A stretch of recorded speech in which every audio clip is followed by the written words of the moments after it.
अस्सलामुअलैकुम dear students and viewers. इससे पहले हमने uniform acceleration, non uniform acceleration, average acceleration, positive acceleration, negative acceleration, इन सारे टाइप्स ऑफ एक्सेलरेशन पर बात की है। आज हम किस चीज़ पर बात करेंगे? जो हमारा लास्ट टाइप ऑफ एक्सेलरेशन है वो है इंस्टेंटेनियस एक्सेलरेशन। तो आज हम इंस्टेंटेनियस एक्सेलरेशन पर बात करेंगे। सबसे पहले इनको हम डिफाइन करते हैं। तो इसको हम किस तरह डिफाइन कर सकते हैं कि दी acceleration acceleration of a body the acceleration of a body at any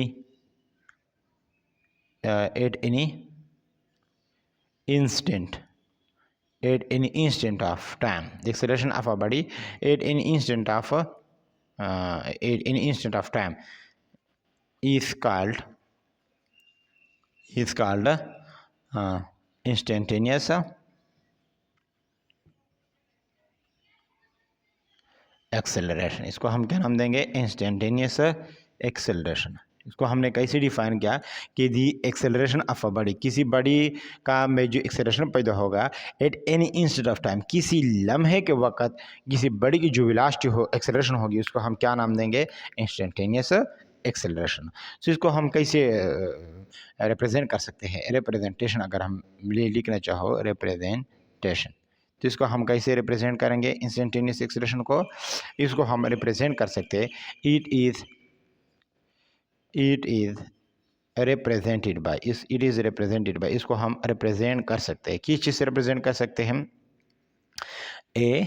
AINST instantaneous acceleration को हम AINST इंस्टेंटेनियस एक्सेलरेशन से हम रिप्रेजेंट कर सकते हैं। अब इसको हम क्या करेंगे? मैथमेटिकल फार्मूला, इसका मैथमेटिकल फार्मूला क्या है? इसको मैथमेटिकली हम कैसे लिख सकते हैं? मैथमेटिकल फार्मूला, इसको हम मैथमेटिकली कैसे रिप्रेजेंट कर सकते हैं? तो मैं लिख सकता हूँ कि mathematically it can be written as, mathematically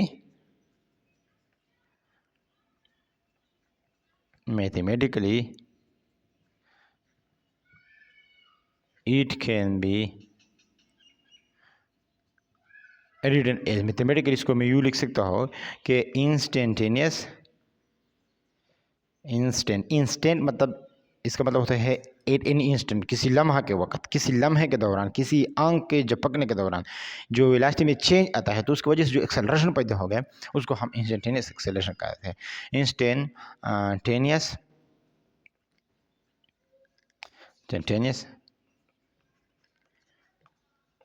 acceleration, instantaneous acceleration is equal to limit delta T, इसको हम अप्रोचेस भी कह सकते हैं या टेंस टू भी कह सकते हैं, अप्रोचेस टू जीरो और delta v divide by delta t.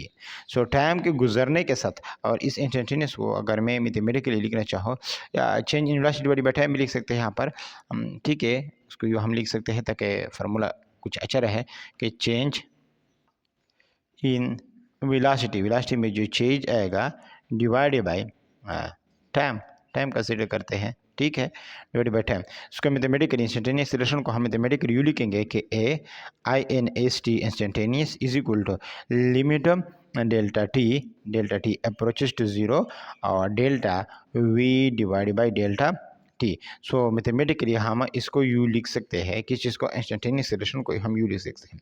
सो मैं यूँ कहूँगा कि किसी लम्हे के दौरान, जिस तरह हमारे पास किसी कार की स्पीडोमीटर होता है, सो किसी लम्हे के दौरान अगर आप इसको देखते हैं कि 5 किलोमीटर पर आवर से ये कार जो है वो मोशन कर रहा है या मूव कर रहा है, किसी डायरेक्शन में जा रहा है, तो उस दौरान एक लम्हे के दौरान उसके वेलोसिटी में, सपोज करें कि इसका कितना है 50 किलोमीटर पर आवर है, तो एक लम्हे के दौरान उसकी वेलोसिटी में चेंज आया और वो कितने आया? 51 हो गया। कितना हो गया? 51 किलोमीटर पर आवर आया। एक लम्हे, मैंने एक लम्हे देखा तो उसका वेलोसिटी जो था वो कितना था? 50 किलोमीटर पर आवर। लेकिन मैंने दूसरे लम्हे जब देखा तो इसका वेलोसिटी जो कितना था वो था 51 किलोमीटर पर आवर। तो यहाँ पर चेंज कितना आया? 1 किलोमीटर पर आवर। इतने चेंज आ रहा है 1 किलोमीटर पर आवर चेंज आ रहा है। तो इस चेंज की वजह से जो एक्सेलरेशन पैदा होगा इस चेंज की वजह एक्सेलरेशन पैदा होगा उसको हम क्या नाम देंगे, इंस्टेंटेनियस है। यानी एक लम्हे के दौरान जो वेलोसिटी में जितना चेंज आता है, एक लम्हे के दौरान आंग झपकते ही एक पल के दौरान वेलोसिटी में जितना चेंज आता है तो उस चेंज की वजह से जो एक्सेलरेशन पैदा होगा उसको हम इंस्टेंटेनियस एक्सेलरेशन कहेंगे। एक लम्हे के दौरान वेलोसिटी में जितना चेंज पैदा होगा, यानी 1 सेकंड से भी कम, 1 सेकंड से कम क्यों, क्योंकि delta T approaches to zero, time में जो चेंज होगा वो कितना होगा, 1 सेकंड से भी कम, यानी जीरो के करीब होगा। जो चेंज आएगा टाइम में चेंज जीरो के करीब होगा। यानी सपोज करते हैं कि यहाँ पर क्या कितना है, 2 सेकंड है, 2 माइनस यहाँ पर कैसे 1.9, तो हमारे पास क्या है 0.1, यानी कितना है, अप्रोच टू जीरो, ये जीरो के करीब है। यानी 0.1 सेकंड में आप वेलोसिटी में जितना चेंज देख रहे हैं और उस चेंज की वजह से जो एक्सेलरेशन प्रोड्यूस होगा उसको हम नाम देंगे इंस्टेंटेनियस एक्सेलरेशन। फिर से सुने, किसी लम्हे के दौरान किसी बॉडी में के वेलोसिटी में जितना चेंज आता है उस चेंज की वजह से जो एक्सेलरेशन प्रोड्यूस होगा उसको हम नाम देंगे इंस्टेंटेनियस एक्सेलरेशन। ये इसका मैथमेटिक, इसका रिप्रेजेंटेशन है और इसका मैथमेटिकल फार्मूला। सो उम्मीद करता हूँ कि आपको इंस्टेंटेनियस एक्सेलरेशन की समझ आ गई होगी। So my thanks for watching this video.